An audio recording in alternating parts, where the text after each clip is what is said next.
caviardé, pardon, cette fois-ci. On va conclure, Ilana, avec un sujet polémique qui fait couler beaucoup d'encre en ce moment à Paris, qui en fâche certains, qui en ravit d'autres. On savait, Louis-Ferdinand, pardon, Céline, antisémite, mais une enquête, si vous voulez, un bouquin, Céline, la race et le juif, coécrit par Pierre-André Taguieff et Annick Durafour, semble vraiment relancer la polémique. Alors, je ne sais pas où vous en étiez, vous, dans votre relation avec Céline, mais personnellement, je pensais qu'il était je savais qu'il était antisémite, évidemment, mais je pensais qu'il s'était contenté de vocifération d'ordre général. De commentaires, oui. Voilà. Ce que j'ai découvert en regardant ce livre, c'est que il n'a pas été qu'un antisémite littéraire, un antisémite de plume. Il a dénoncé des gens et il a été un agent actif de la police allemande à Paris. Et ça, ce sont deux informations essentielles que l'historien des idées Pierre-André Taguieff et la spécialiste des rapports entre la littérature et la politique Annick Durafour ont mis au jour. Alors, ils ne sont pas les seuls à avoir travaillé sur ce sujet. D'autres ont travaillé. Il existe d'innombrables biographies et livres sur Céline en France et partout dans le monde d'ailleurs. Mais ce que pointent Taguieff et Durafour, c'est que jusqu'à présent, le plus souvent, les spécialistes de Céline avaient un regard complaisant sur lui.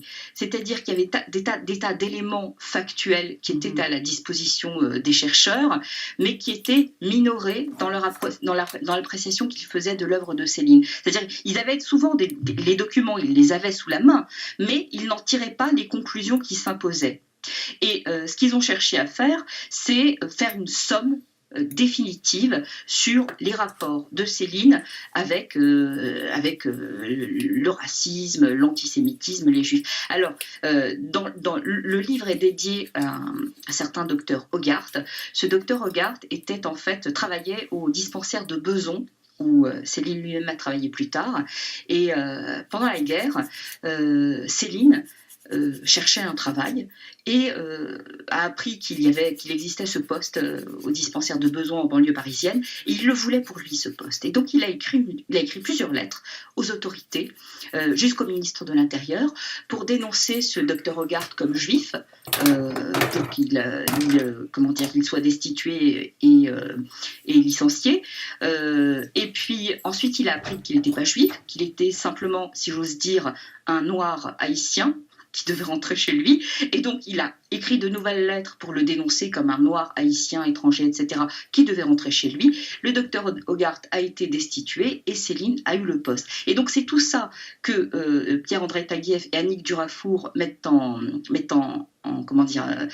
valeur en insistant beaucoup sur le fait que les chercheurs jusqu'à présent n'ont pas pris la pleine mesure ou n'ont pas voulu prendre la pleine mesure de l'antisémitisme et du racisme de Céline. Parce qu'en fait, il y a une sorte de célinophilie en France, c'est-à-dire c'est très tendance de dire qu'on aime Céline, parce qu'on a l'impression comme ça d'être un peu un rebelle, qu'on est ouvert d'esprit, que toutes ces choses de racisme et d'antisémitisme, bien sûr, mais quel style. Voilà, c'est de bon ton de s'extasier sur le style de Céline, mais ce que pointent Taguieff et Durafour, c'est que il faut peut-être s'extasier sur le style de Céline et sur son œuvre littéraire, en tout cas une partie d'entre elles, Le Voyage au bout de la nuit et Moral Crazy, mais qu'il ne faut pas oublier qu'il a été d'abord et avant tout un antisémite actif.